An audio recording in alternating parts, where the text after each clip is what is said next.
Okay, we're finally at a point now where all 6 games are in the books, and let's take a quick look. And of course, I'm only looking at your rookies, your fringe players, and guys who are joining the team this year who may have played somewhere else last year.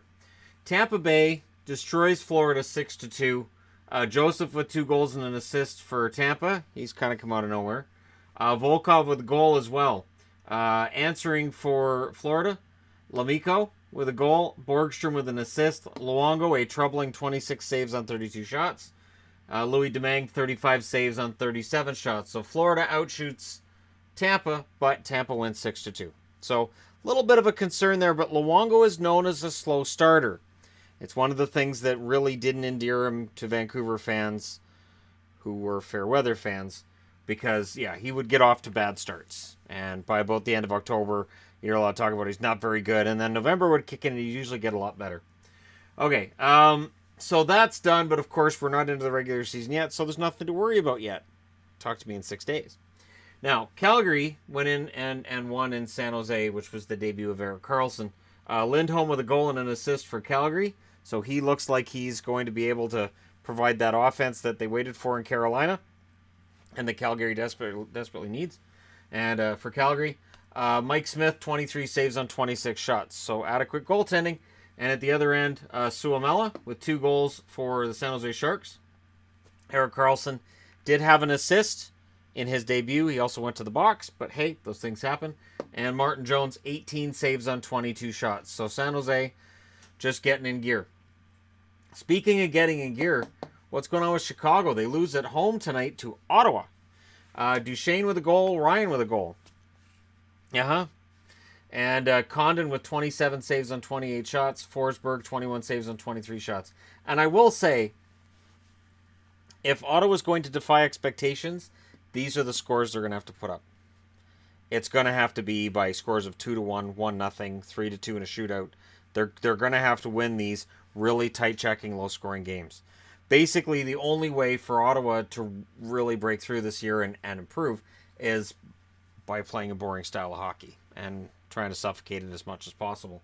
Arizona blew a lead to the Oilers tonight. The Oilers win 3-2 in overtime. McDavid had another great game.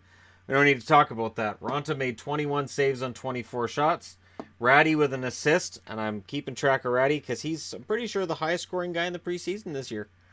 I don't know what you get for that scoring title. I don't think you get anything. Koskinen, 25 saves on 27 shots. So he's been hearing whatever, or he's realized he needs to kick himself in the ass, or he's going to find himself headed down to the minors. So he has to outplay Montoya. This start may very well give Edmonton enough confidence to wave Montoya. New Jersey. Jersey played a decent game while Winnipeg, you have to be somewhat concerned about Hellebuck's game from tonight.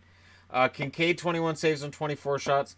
Hellebuck, 22 saves on 27 shots. And there were a couple of goals I thought were iffy. And we'll see. It's preseason, right? So we're not going to get concerned yet. Skylar McKenzie with another goal as he tries to make it as difficult as possible for Winnipeg to cut him.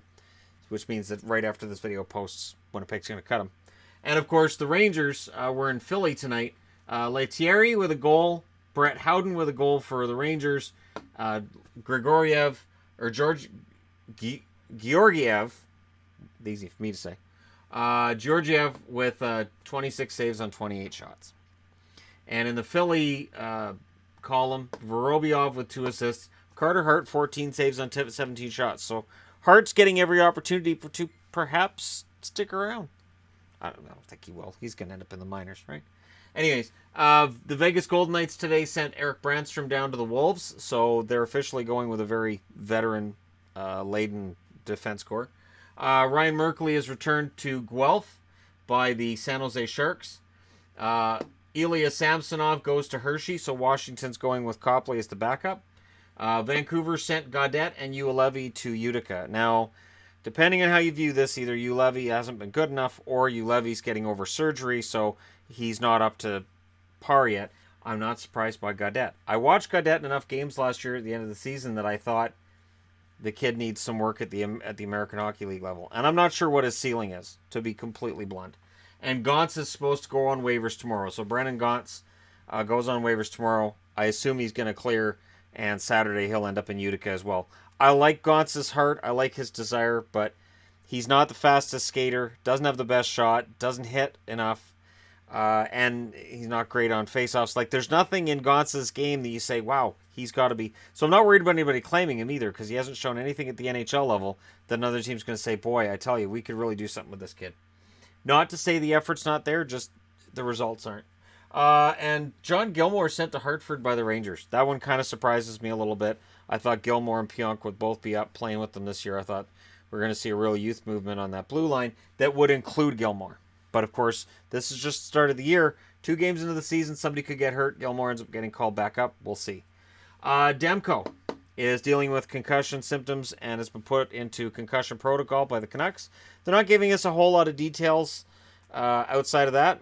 But if Thatcher Demco is concussed and dealing with this delays them sending him down to Utica.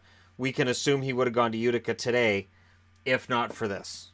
And they had an interesting interview with Pierre Dorion on TSN where he talks about the rebuild. So he talks about the rebuild.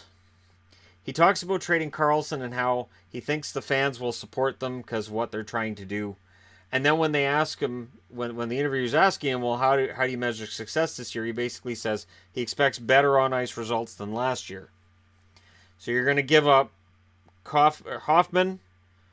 You're going to give up Mike Hoffman and Erik Karlsson. You're going to get Chris Tierney and Dylan DeMello out of the situation. And you're going to expect better results on the ice. Wow. And yet, use the word rebuild 2 or 3 times in the interview. My mind just was blown during that interview. And if Dorion really feels that way, it's going to be a long, long, dark time for Ottawa Senator fans. And I've been a Senators fan for many years, but right now it's really, really hard. I will be honest. Between Melnyk and now Dorion, it's really, really tough. They talked about the Zach Smith waiving.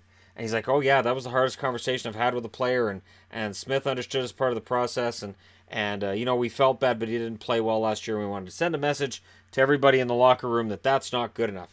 And then he's asked, so what do you expect from Zach Smith going forward? And he's like, oh, he'll be on our team and we expect he's going to have a much better year this year. If they actually believed he was going to have a much better year this year, they wouldn't have waived him. You don't waive a guy that you think is going to get back to 20 goals. Or do you? To prove a point to other players who clearly like him. And he even said Zach Smith was a very popular guy in the locker room last year and everybody likes him. So you're going to take Karlsson out of the locker room and you're going to take Hoffman out of the locker room. And now you're going to take the popular guy, Zach Smith, and threaten to throw him out of the locker room.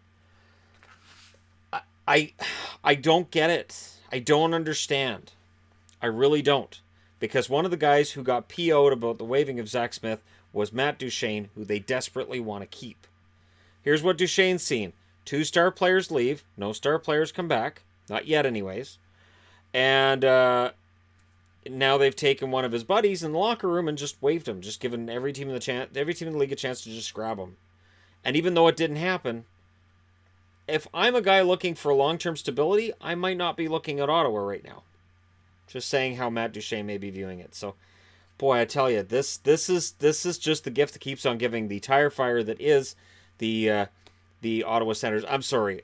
Eugene Melnyk wants me to refer to it as a dumpster fire. That's right, dumpster. Or it's a dumpster and there's things in the dumpster. We call it fire, Eugene.